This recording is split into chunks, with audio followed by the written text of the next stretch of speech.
Inspiration chassidique du 23 Menachem Av.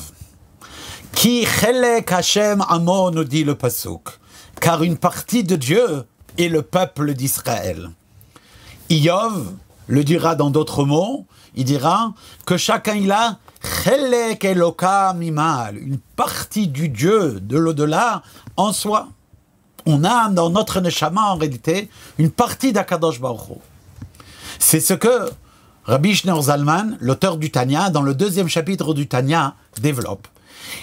Or là-bas, tout au début du chapitre, il dit que chacun a une âme divine qui est Chelek Eloka Mima'al Mamash, une partie de Dieu d'en haut, Mamash. Mamash, c'est-à-dire quoi Mamash? Dans quel sens Mamash?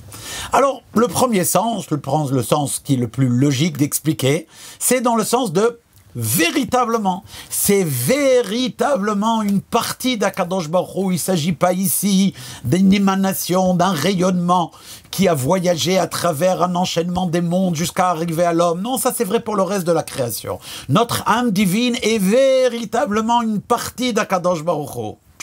D'en haut, extraordinaire.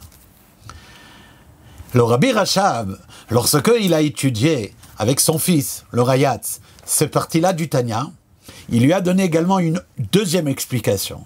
Il a dit, le Baal HaTanya, l'Admor HaZaken, a voulu ici rajouter encore une idée, à savoir que la Neshama, qui est une parcelle divine, infiniment spirituelle, eh bien, lorsqu'elle rentre dans un corps, elle devient mamash, c'est-à-dire elle devient palpable, elle devient concrète. Car en effet, chez un juif, même son âme animale, même son âme vitale, prend son énergie de son âme divine. Et c'est ainsi que le corps, lorsqu'il bouge, moi-même lorsque je suis en train de bouger mes mains et de parler, bien que cette énergie provient de mon âme vitale, l'énergie de l'âme vitale, elle, provient de l'âme divine. Et donc, réellement, lorsque on touche le corps d'un juif, on touche, pour ainsi dire, l'âme et la manifestation d'une neshama. Et c'est là la chose la plus extraordinaire qu'Akadosh Baruch Hu il a fait. Asher yatzar et Adam bechokma, qu'il a pris une parcelle de la divinité infinie de son essence et qu'il a attaché dans un corps au point que cette neshama en devienne palpable. Tout cela, c'est afin que la neshama élève le corps, élève la matière et élève le monde entier.